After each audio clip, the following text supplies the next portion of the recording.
ضیاء النبی صلی اللہ علیہ وآلہ وسلم کے مطابق مورخین کا اس بات پر اتفاق ہے کہ دنیا کی تمام تہذیبوں سے قدیم ترین تہذیب اہل مصر کی ہے۔ یہی وہ خطہ ہے جہاں تمدن اور ثقافت کی پہلی شمع روشن ہوئی۔ مصریوں کے آثار قدیمہ ان کے فن تعمیر میں ماہر ہونے اور ریاضی میں ید طولہ رکھنے کے شاہد ہیں۔ طویل ترین اور تند خو دریائے نیل ان کے لیے قدرت کا ایک عظیم عطیہ ہے۔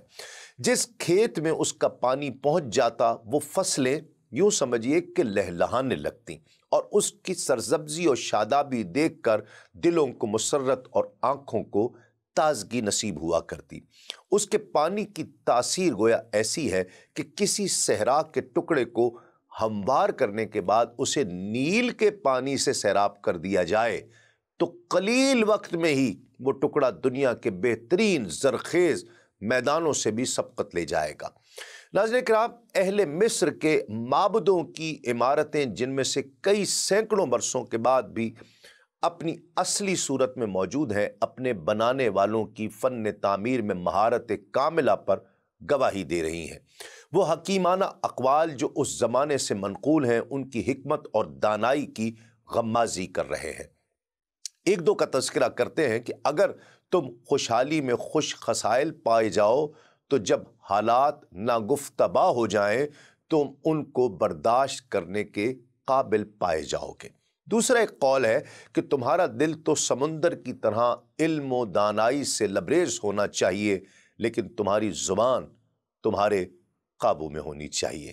ایک اور ذری قول کہ کچھ اس طرح کہ دور اندیش آدمی کامیاب ہو جاتا ہے اور محتاط آدمی کی تعریف کی جاتی ہے۔ ناظرین کرام، مصر کا سیاسی نظام انتہائی منظم اور مربوط سمجھا جاتا ہے۔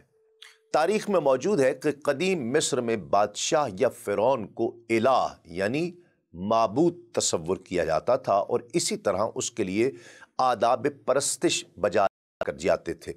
بادشاہ ہی بڑے خداؤں کے سامنے اپنی رعایا کی نمائندگی کرتا تھا، ان کی طرف سے قربانیاں پیش کرتا تھا اور مذہبی تقریبات میں صدارت کے فرائض بھی انجام دیا کرتا تھا۔ بادشاہ کے تعلقات مذہبی پیشواؤں کے ساتھ عام طور پر دوستانہ ہوا کرتے تھے، لیکن جب کبھی کوئی کمزور بادشاہ تخت نشین ہوتا تو مذہبی پیشوا اس کی کمزوری سے فائدہ اٹھاتے ہوئے اس کے شاہی اختیارات میں دخل اندازی کیا کرتے اور خود سنبھال لیا کرتے۔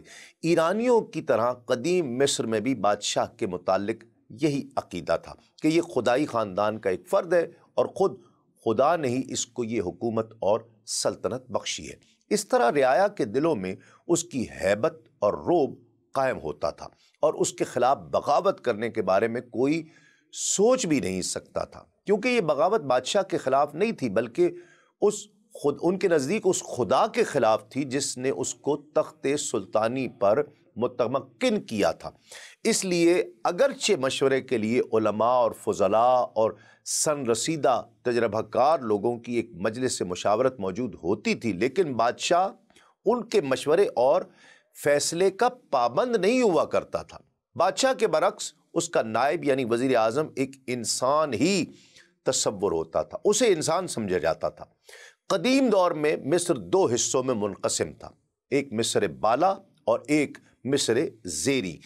ہر ایک کا وزیر الگ الگ ہوتا تھا۔ مصر زیری کی حکومت کے دفاتر منفس میں تھے، وزارت بھی موروثی چیز تھی، لیکن طاقتور بادشاہ وزیروں کو اتنا با اختیار نہیں ہونے دیا کرتے تھے کہ وہ بادشاہ کے لیے کہیں وبال جان ثابت نہ ہو جائے۔ وزیر کے اختیارات پر قیود و شرائط عائد کی جاتی تھی، جبکہ سرکاری خزانے کا خزانچی مالیاتی معاملات میں آزاد ہوا کرتا تھا۔ ان کے علاوہ بادشاہ کے دیگر خصوصی آفیسرز یا انٹیلیجنس کے عہدیدار ہوا کرتے تھے جن کو بادشاہ کے کان اور آنکھ کہا جاتا تھا، اور ان کا فرض یہ تھا کہ وہ وزیر اعظم اور خزانچی کی کارکردگی کی نگرانی کریں۔ عدلیہ کا چیف جسٹس بھی اس وقت ہوا کرتا تھا۔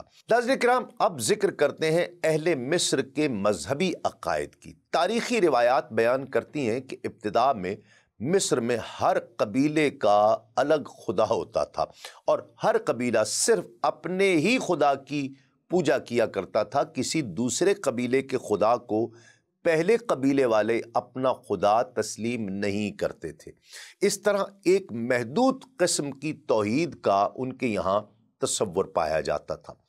ایک دوسری صورت یہ تھی کہ وہ ایک موقع پر کسی ایک دیوتا کی پرستش کرتے اور اس کے ساتھ کسی اور کی پرستش نہیں کیا کرتے تھے، اور دوسرے موقع پر اسی طرح ایک اور دیوتا کو اپنی پوجا پاٹ کے لیے مختص کر لیتے اور اس وقت کسی اور دیوتا کی رسم پرستش ادا نہیں کیا کرتے تھے۔ انسائکلوپیڈیا بریٹانیکا میں تحریر ہے کہ البتہ ایک مکتبہ فکر ہیلیوپولس کے مذہبی رہنما ایک الہ کے قائل تھے، را یعنی سورج دیوتا کی پرستش کرتے تھے اور ایک محدود وقت کے لیے صرف اسی کو رب کائنات سمجھا جاتا تھا۔ ایمن ہوتب ثالث کے زمانے میں صرف اور صرف قرص آفتاب کی پرستش کی جاتی تھی اور اس کے بیٹے اخناتون نے اس مکتبہ فکر کو حکومت مصر کا سرکاری مذہب بنا لیا تھا، اور سب اہل مصر کو اس عقیدے پر ایمان لانے کی پرزور اور پرجوش تبلیغ بھی کیا کرتا تھا۔ اس کی زندگی تک تو یہ مکتبہ فکر رو بترقی رہا، لیکن جب اس کی وفات ہو گئی تو اہل مصر خوشیاں مناتے ہوئے اپنی قدیم اصنام پرستی کی طرف لوٹ گئے۔ اہل مصر میں سے جو تعلیم یافتہ تھے، پڑھے لکھے لوگ تھے، انہیں خدا کا تصور تو تھا، لیکن وہ ایک خدا کو نہیں مانتے تھے۔ ان کی یہی سب سے بڑی توحید تھی کہ وہ ایک وقت میں صرف ایک دیوتا کی پرستش کیا کرتے تھے۔ ان عقائد میں صرف ایک بار وقتی تبدیلی آئی جبکہ اخناتون نے تمام خداؤں کی خدائی کا تختہ الٹ کے رکھ دیا اور صرف آئین یعنی آفتاب کو خدا واحد تسلیم کر لیا، یعنی صرف سورج کی پرستش ہوگی۔ اس نے کوشش کی کہ مصری قوم صرف سورج دیوتا کی پوجا کیا کرے۔ اس ضمن میں یہ تصور کار فرما تھا کہ سورج دیوتا ہی انسان کی قسمت کا کامل ہے، نیکی پیدا کرنے والا ہے، امن پسند لوگوں کو زندگی بخشنے والا ہے اور مجرموں کو موت کے گھاٹ اتارنے والا ہے۔ فقط یہی ایک خدا ہے، اس کے علاوہ اور کوئی خدا نہیں ہے۔ الفریڈ بٹلر لکھتا ہے کہ 7ویں صدی عیسوی میں مصر کے سیاسی حالات کی حیثیت ثانوی ہو گئی تھی، اولین حیثیت مذہب کو حاصل ہو گئی تھی۔ وطن کی محبت عملی طور پر مفقود ہو گئی۔ قومی اور نسلی مخالفتوں کی وجہ بھی مذہبی نظریات میں تضاد تھا۔ لوگ مذہبی موضوعات پر جب بحث کرتے تو فرط غضب سے آپے سے باہر ہو جایا کرتے اور بالکل غیر اہم اور حقیر موضوعات پر لڑتے ہوئے اپنی جان تک کی بازی لگا دیا کرتے تھے۔ ان کے نزدیک الہیات کے مسائل میں معمولی سی اختلاف بھی ناقابل برداشت ہے۔ لیکن اس کے بعد یہاں مسیحی مذہب نے زور پکڑا۔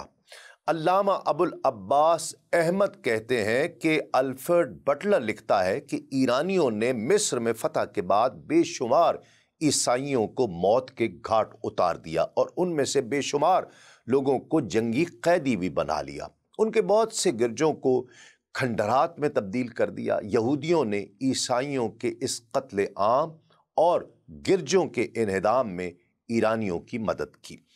قبطی عیسائیوں اور رومیوں میں جو نفرت جڑ پکڑ چکی تھی وہ آگے چل کر بڑے المناک حادثات کا سبب بنی۔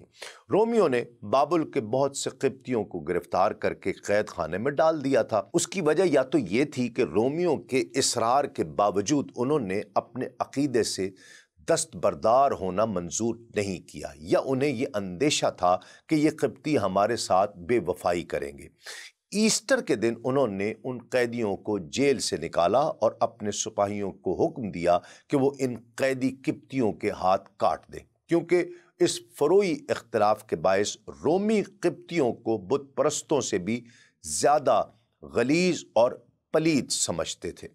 ناظرین کرام، مصر کے اقتصادی حالات کے باب میں عرض ہے کہ انسائکلوپیڈیا گرولیر کے مطابق دریائے نیل کا پانی زراعت کے لیے از حد مفید ہے، اس لیے یہ ملک معاشی لحاظ سے بہت خوشحال تھا اور دنیا کا کوئی اور ملک خوشحالی میں اس کی ہمسری کا دعویٰ نہیں کر سکتا تھا۔ رومیوں نے اسے 3 سال قبل مسیح میں فتح کیا اور 640 عیسوی تک اس پر حکمران رہے۔ مصر کی آزادی کا اختتام اس کے لیے موت کا پیغام تھا۔ رومیوں کی غلامی کے بعد اس کی معاشی حالت میں انحطاط اور زوال رونما ہونے لگا۔ یہ روم کے شہنشاہ کے لیے ایک دودھ دینے والی گائے بن گیا، جسے رومی تاجدار کی ذاتی جائیداد سمجھا جاتا تھا۔ آہستہ آہستہ اس کی تمام دولت و ثروت نچوڑ لی گئی۔ روم کو سامان خورد و نوش پہنچانے کے لیے یہاں ٹیکس لگایا گیا اور رومن ممالک کے خزانے میں سونے چاندی کے انبار لگانے کے لیے ان کی نقدی پر ٹیکس لگا دیا گیا۔ 3-4 صدیوں کی رومن غلامی کے عہد میں مصر کی مالی حالت اتنی دگرگوں ہو گئی کہ تانبے کا معمولی قیمت کا سکہ بھی ٹکسال میں بننا بند ہو گیا اور لوگ جنس کے بدلے جنس فروخت کرنے پر مجبور ہوئے۔ رومن دور حکومت کی سب سے بڑی یادگار وہ فسادات ہیں جن میں قتل عام کیا جاتا تھا۔ رومن حکومت عربوں کے چند ہزار شاہ سواروں کا مقابلہ نہیں کر سکی اور اس نے ان کے سامنے ہتھیار ڈال دیے۔ عربوں کے دور حکومت میں اسلام کے عادلانہ نظام معیشت کی برکت سے اس ملک کی معاشی خوشحالی پھر لوٹ آئی اور اس کا سالانہ خراج اتنا بڑھ گیا کہ اس زمانے کے تمام ممالک سے پھر زیادہ ہو گیا۔ ناظرین کرام، مصر کی معاشی حالت کے بارے میں بٹلر رقم تراز ہے کہ اس میں کوئی شک نہیں کہ رومیوں نے جو ٹیکس لگائے تھے وہ بہت زیادہ اور غیر منصفانہ تھے۔ انہوں نے اعلیٰ طبقات کے لوگوں کو ہر قسم کے ٹیکس ادا کرنے سے سمجھ لیجئے کہ مستثنیٰ قرار دے دیا تھا۔ ساحلی شہر سکندریہ کے رہنے والوں سے بندرگاہ کا ٹیکس وصول نہیں کیا جاتا تھا۔ مسلمانوں نے مصر فتح کرنے کے بعد لوگوں پر ٹیکسوں کا بوجھ کم کر دیا اور جو طبقات ٹیکسز سے مستثنیٰ تھے ان سے بھی ٹیکس وصول کرنا شروع کر دیا۔ مسلمانوں نے اہل مصر پر جزیے کے نام سے جو ٹیکس لگایا وہ 2 دینار سالانہ فی کس تھا، لیکن اس سے بوڑھے، بچے، عورتیں، غلام، مجنون اور جتنے گداگر تھے وہ سب مستثنیٰ تھے۔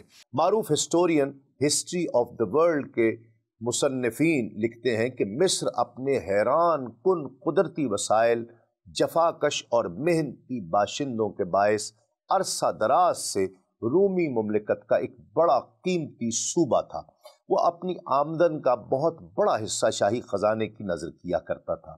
اس کی زراعت پیشہ آبادی جو سیاسی اثر و نفوذ سے بالکل محروم تھی، اس کو مجبور کیا جاتا تھا کہ وہ صرف مختلف قسم کے ٹیکس ہی ادا نہ کریں بلکہ ان کے علاوہ ایک خاص لگان بھی رومی حکومت کو ادا کیا کریں جو مزروعہ زمین پر پٹا کے طور پر ادا کیا جاتا ہے۔ ان حالات میں مصر کی معاشی حالت رو بزوال ہو گئی۔ ٹیکسز کی بھرمار کی وجہ سے مصر کی معاشی حالت عمومی انحطاط کا شکار ہو گئی۔ کاروبار کے گھٹ جانے، زراعت کو پس پشت ڈالنے اور مصری آبادی کے رفتہ رفتہ کم ہونے کے باعث بڑے بڑے شہر کھنڈروں میں تبدیل ہو گئے تھے جو پھر کبھی سنبھل نہیں سکے اور ان کی سابقہ خوشحالی کبھی واپس نہیں لائی جا سکی۔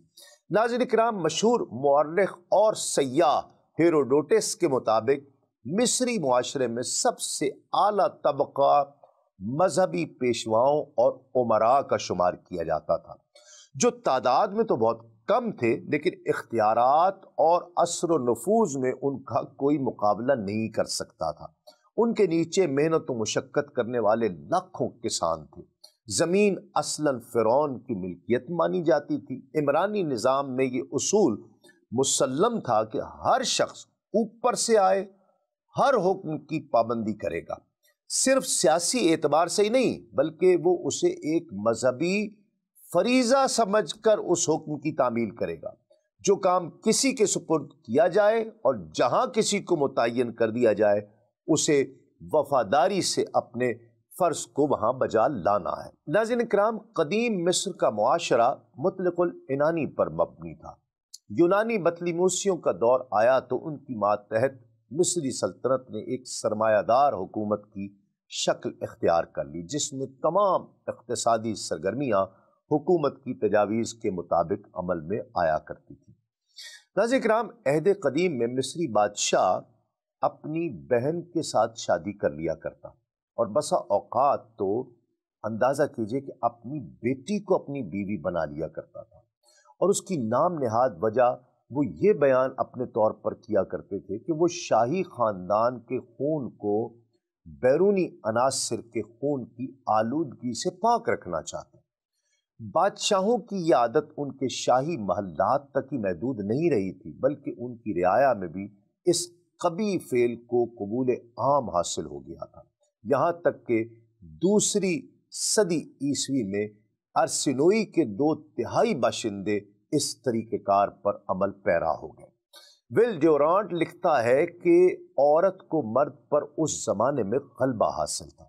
یونان کا ایک سیاح دیودور الثقلی جب مصر آیا اور یہاں کے معاشرے میں عورت کی بالادستی کو دیکھا تو اس نے ازراہ مذاق کہا تھا کہ یوں معلوم ہوتا ہے کہ وادی نیل کے نکاح نامے میں جو شرطیں لکھی جاتی ہیں ان میں ایک شرط یہ بھی لکھی جاتی ہے کہ مرد اپنی عورت کا اطاعت گزار ہوگا۔ ناظرین کرام، زمانہ بعثت رسول صلی اللہ علیہ وآلہ وسلم سے بہت عرصہ پہلے 4تھی صدی قبل مسیح تک مصریوں کے 3 خاندان حکمران رہے۔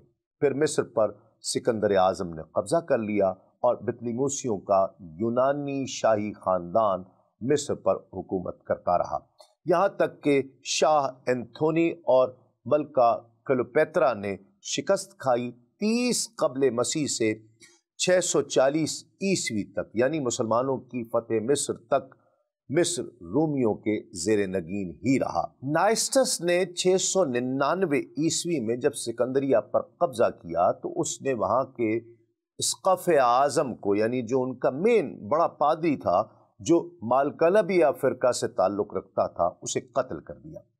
ہرقل نے جب قسطنطنیہ کی شاہی قوت کے خلاف بغاوت کی تو مصر کے قبطی پر امید ہو گئے کہ ہرقل کے برسر اقتدار آنے سے ان کے مصائب اور آلام کا اب خاتمہ ہو جائے گا، جو شہنشاہ فوکس کے عہد حکومت میں انہیں برداشت کرنے پڑ رہے تھے۔ تاریخی روایات میں آتا ہے کہ خسرو پرویز نے بیت المقدس کو تاخت و تاراج کرنے کے بعد فلسطین اور شام پر قبضہ کر لیا اور اس کے بعد سکندریہ پر حملہ کیا، لیکن کافی دن گزرنے کے بعد بھی فتح اس کے حصے میں نہیں آئی تو پیٹر نامی ایک غیر ملکی شخص کی غداری کے باعث سکندریہ پر ایرانیوں نے قبضہ کیا تو شہر میں قتل عام شروع ہو گیا۔ دین اسلام کے مختلف امور سے آگہی کے لیے ابھی سنو نیوز کا یوٹیوب چینل سبسکرائب کیجئے اور بیل آئیکن کا بٹن ضرور پریس کیجئے۔